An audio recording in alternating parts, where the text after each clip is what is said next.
Bienvenue à tous dans cette émission de 15 minutes de grâce et de vérité autour de l'évangile, de la parole de Dieu avec le pasteur Philippe Debert qui nous bénira avec un message qui vient du Seigneur et nous allons louer le Seigneur et l'adorer avant de pouvoir entendre de la part de Dieu. Alléluia. Christ seul me suffit, Christ seul me suffit. Tout ce dont j'ai besoin est en toi, tout ce dont j'ai besoin. Christ seul me suffit, Christ seul me suffit. Tout ce dont j'ai besoin est en toi, tout ce dont j'ai besoin. La croix devant moi, le monde derrière moi. Oui, pour toujours, oui, pour toujours. Oui, j'ai décidé de suivre Jésus. Oui, pour toujours, oui, pour toujours. Oui, pour toujours, oui, pour toujours. Oui, pour toujours, oui, pour toujours. Que ce soit le désir de notre cœur, que Christ nous suffise à tout temps et à tout moment. Sans plus tarder, nous allons entendre la parole de Dieu. Bonjour à vous tous, mes frères et sœurs qui nous rejoignez encore ce matin pour une nouvelle session de 15 minutes de grâce et de vérité. C'est une grande joie de vous retrouver dans cette série Terminer la course. Merci Joël pour ce moment de louange qui est tellement précieux. Merci pour le temps que tu accordes pour être avec nous chaque matin. Ce matin, j'aimerais vous encourager et m'encourager aussi à, toujours dans cette série, afin de nous équiper pour terminer la course, de nous assurer que nous allons terminer la course, nous avons besoin de nous nourrir. Nourrissons-nous de la bonne nourriture. Bien sûr que nous avons besoin de la parole de Dieu pour grandir, c'est évident. Je crois que n'importe quel chrétien, depuis sa nouvelle naissance, depuis ce jour où vous êtes né de nouveau, je crois que nous tous nous réalisons que sans la parole de Dieu, il nous est impossible de grandir. C'est une nourriture indispensable pour le chrétien. Et je me souviens, quand je suis né de nouveau, il y avait un zèle, un feu dans mon cœur pour lire la parole et je dévorais la parole de Dieu. Je me souviens de cette première Bible qu'on m'a offerte et tout est souligné et pourtant je le connaissais depuis quelques jours. Un amour pour la parole de Dieu, un amour pour cette nourriture qui est là pour nous équiper, nous encourager, nous fortifier. Et ce que j'aimerais vous encourager dans cette session, bien sûr, c'est de nous tourner vers la parole de Dieu, mais aussi de nous nourrir de la bonne nourriture spirituelle. La bonne nourriture. D'aller chercher cette bonne nourriture spirituelle. Celle qui va nous faire grandir, frères et sœurs. Celle qui va nous équiper justement pour faire face aux mauvais jours, faire face aux situations de la vie. Celle qui va nous fortifier et nous équiper et nous nourrir notre âme dont nous avons tellement besoin. Nous aider à tenir ferme, comme on a dit plus tôt, et nous édifier et nous permettre de résister au malin. Sans être nourris par cette bonne nourriture spirituelle, comment pouvons-nous faire face à toutes les situations de la vie, n'est-ce pas? Sans être équipés et armés, comment pouvons-nous tenir contre les ruses de l'ennemi, les ruses du diable? Comment tenir ferme, comme j'ai dit, quand le mauvais jour arrive? Et on avait lu dans la précédente session, vous vous souvenez, dans Éphésiens chapitre 6, comment l'apôtre Paul encourageait les Éphésiens à se fortifier, de revêtir toutes les armes de Dieu, bien sûr, pour justement résister dans le mauvais jour. Et il leur disait, au chapitre 6 de verset 17, de prendre l'épée de l'esprit qui est la parole de Dieu. Alors nous avons besoin de nous nourrir du vrai message. Et c'est cela mon encouragement ce matin. C'est de nous nourrir et d'aller chercher le vrai message de la saine doctrine, le vrai message de l'évangile, le pur évangile. Et veiller à ce que nous écoutons et à quel évangile nous nous ouvrons. Tellement important. Nous avons besoin de nous nourrir du message apostolique.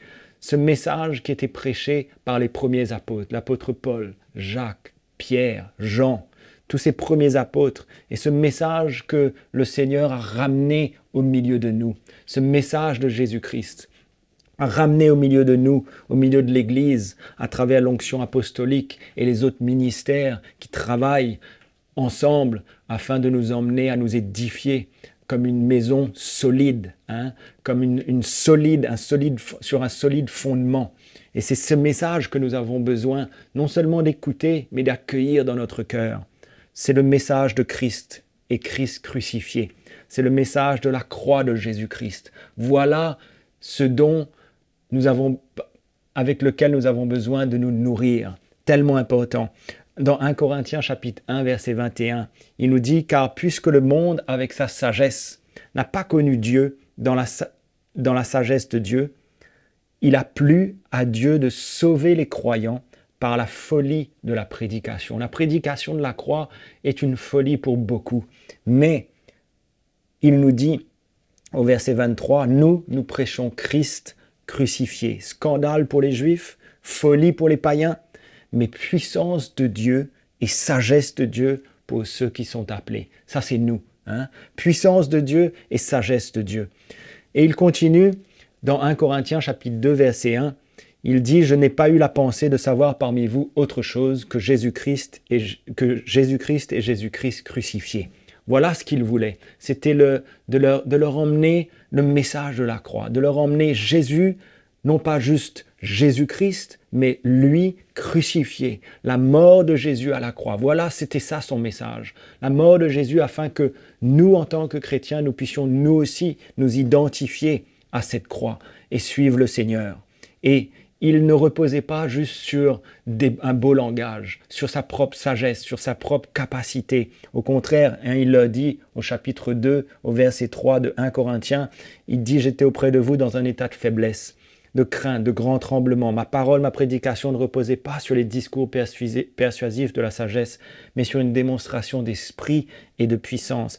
Pourquoi? Afin que votre foi soit fondée, non sur la sagesse des hommes, mais sur la puissance de Dieu. » Voilà ce message. Ce message nous emmène à être fondés et inébranlables dans la foi. C'est pourquoi c'est de ce message que nous avons besoin de nous nourrir constamment et l'accueillir et l'accepter dans notre vie.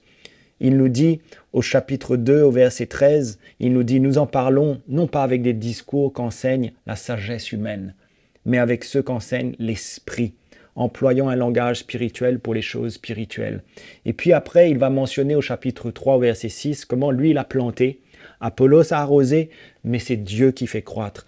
Paul, Apollos les nourrissait. Il les nourrissait d'une nourriture solide. Oui, Dieu faisait croître, mais il leur donnait, Paul et Apollos leur donnaient, les Corinthiens, une nourriture solide, n'est-ce pas, complète, pour leur permettre de grandir dans la foi et de grandir dans la maturité. Et il va plus loin et au verset 10, il leur dit « J'ai posé le fondement comme un sage architecte. » C'était la révélation de la croix qui l'emmenait, qui par son onction, l'onction apostolique venait déposer dans le cœur des chrétiens cette fondation solide sur laquelle ils allaient ensuite pouvoir reposer toute leur vie. La révélation de la croix de Jésus dans notre cœur, tellement précieux. Et il vient ensuite préciser au verset 12 comment tout va dépendre, comment on va construire dessus, sur ce fondement. Ça se révélera ensuite, à terme, la manière qu'on a construit dessus et la manière qu'on a reçu aussi, comme quelque chose de solide ou pas. Donc c'est tellement important, frères et sœurs, pour nous, de nous nourrir uniquement du pur évangile, n'est-ce pas? De ce vrai message de Jésus-Christ, la vérité de sa parole, le message de la croix, afin que notre vie spirituelle, notre vie chrétienne soit fondée sur le fondement solide de la révélation de la croix de Jésus, comme le seul instrument possible pour nous de voir cette œuvre se faire en nous et d'être transformés de plus en plus à l'image de Jésus, de voir ce vieil homme qui est en nous, tellement encore vivant, et dépouillé, que notre vieil homme soit crucifié, afin que la vie de Christ, ce nouvel homme, puisse prendre place en nous. La vie de Christ en nous, c'est ce que nous voulons, n'est-ce pas? Et pour cela, nous devons accueillir, nous nourrir de ce message. Je ne veux pas m'ouvrir à un autre message. C'était ce message que les premiers apôtres prêchaient. Et ce message avait la puissance pour emmener les chrétiens à la maturité, pour les emmener à se détacher du monde, pour les emmener à lutter contre la chair, à lutter contre toute leur passion, leur désir. Ce message avait la capacité de les emmener à devenir des hommes mûrs dans l'esprit, n'est-ce pas?